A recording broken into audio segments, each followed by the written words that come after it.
Hello friends, welcome to beauty base channel. இன்றைக்கி நம்ம சேனலில் ஈஸியாக எப்படி பாசிப்பருப்பு பாயசம் செய்ய போகிறதுன்னு பார்க்க போகிறோம். அதுக்கு முதல்ல ஒரு பவுலில் பாசிப்பருப்பு கொட்டி எடுத்துக்கலாம். இப்போ வந்து குக்கரில் தண்ணி ஊற்றி அதில் பாசிப்பருப்பு வேக வச்சு எடுத்தோம்னா நமக்கு இந்த கண்டென்சியில் இருக்கும். நான் அடி வேக வச்சு எடுத்துகிட்டு உங்களுக்கு வந்து காட்டுறேன். பாருங்கள் அது எப்படி இருக்குன்னு சொல்லி நான் கரண்டி வச்சு காட்டுறேன். தெரியுது உங்களுக்கு எவ்வளோ அது வெந்திருக்குன்னு சொல்லி. இந்த அளவு தான் அது வெந்திருக்கணும். ஸோ உங்களுக்கு பார்த்தோன்னே இப்போ தெரிஞ்சிருக்கும். நெக்ஸ்ட் வந்து என்ன பண்ணணுன்னா, ஒரு நல்லா புளிக்காத மாவு தான் எடுக்கணும். ஸோ பவுலில் வந்து ஒரு 2-3 கரண்டி மாவு எடுத்துக்கணும். எடுத்துகிட்டு இப்போ நான் தண்ணி ஊற்றி நான் எந்த அளவுக்கு கரைக்கிறனோ அதே அளவு நீங்களும் கரைச்சிக்கோங்க. இங்கே பாருங்கள், ரொம்ப கரைச்சிடக்கூடாது, ஒரு மீடியமாக நான் கரைக்கிற அளவு கரைச்சிக்கோங்க. கரைச்சி எடுத்ததுக்கப்புறமா அதை இந்த மாதிரி கட்டி இல்லாமல் நல்லா கரைச்சிக்கோங்க. இல்லைன்னா நீங்கள் பாயசம் செஞ்சு வரும்போது அடியில் கட்டியே நிற்கும். நல்லா பால் கண்டென்சியில் வந்துடணும். நல்லா வந்துருச்சுங்களா?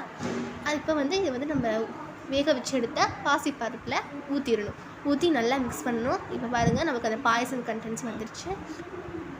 நல்லா வந்து மிக்ஸ் பண்ணிகிட்டே இருக்கணும். இல்லை அடியில் கட்டி விழுந்துடும். ஸோ கட்டி விழுகாமல் இருக்கிறதுக்கு இப்போ நான் வந்து சக்கரை எனக்கு தேவையான அளவு நான் ஆட் பண்ணிக்கிறேன். நான் வந்து ஒயிட் சுகர் ஆட் பண்ணுறேன். நீங்கள் வந்து நாட்டு சக்கரை கூட ஆட் பண்ணிக்கலாம். உங்களோட ஃபேவர் தான், நீங்கள் எது வேணால் ஆட் பண்ணிக்கலாம். நெக்ஸ்ட்டு வந்து நம்ம இந்த பாயசமும் வந்தாலும் பிளம்ஸ் முந்திரி போட்டு தாளிப்போம் இல்லையா? அதுக்காக நான் பிளம்ஸும் முந்திரியும் எடுத்து வச்சுருக்கேன். நான் பிளம்ஸ் தேவையான அளவு, முந்திரி தேவையான அளவு கொஞ்சம் நான் எடுத்து வச்சுக்கிறேன்.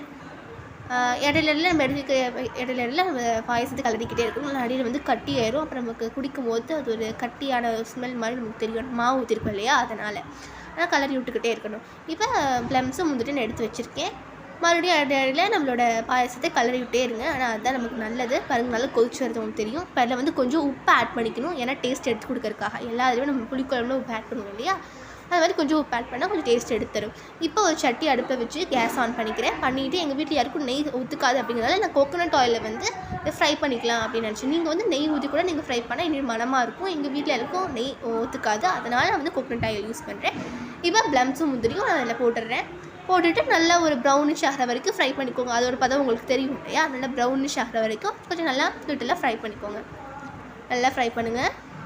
அது நல்லா ப்ரௌன் ஆக வரைக்கும் கொஞ்சம் சிம்மில் வச்சுக்கோங்க. ரொம்ப ஃபுல்லாக வச்சா ரொம்ப கறியும் போகக்கூடாது இல்லையா? இப்போ பாருங்கள், நல்லா ஃப்ரை பண்ண நமக்கு வந்து அது பாருங்கள் ப்ரௌனாக வந்துருச்சு. இப்போ வந்து என்னோடய பாயசத்தில் வந்து நான் அதை ஆட் பண்ணிக்கிறேன். ஸோ மறுபடியும் இப்போ எப்படி உங்களுக்கு பணியாரம் சுடுறது நான் காய்ச்சி பணியாரம் சுடுறது உங்களுக்கு தெரியும். மாவில் உப்பு போட்டு தண்ணி ஊற்றி நான் கலந்துக்கிறேன். இப்போ ஒவ்வொரு குழியிலையும் எண்ணெய் ஊற்றி மாவு ஊற்றிக்கிறேன். ரொம்ப அதிகமாக ஊற்றினீங்கன்னா திருப்பறது கஷ்டமாக. ஸோ மீடியமாக ஊற்றிக்கோங்க.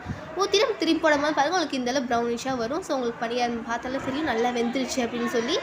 இப்போ தட்டில் பணியாரம் வச்சு பாயசம் சர்வ் பண்ணி சாப்பிட்டிங்கன்னா வேறு லெவல் டேஸ்ட்டாக இருக்கும். ஸோ எங்கள் அம்மா செஞ்ச இது வீடியோவில் ஃபஸ்ட் டைம் போடுறேன். இது மாதிரி பெங்களூர் தோசை இதெல்லாம் போட்டிருக்கேன். இருந்தாலும் அதுக்கூட இதுக்கு நிறைய நீங்கள் சப்போர்ட் பண்ணுவீங்கன்னு நினைக்கிறேன். So don't forgot to subscribe. Stay away, stay Amaze.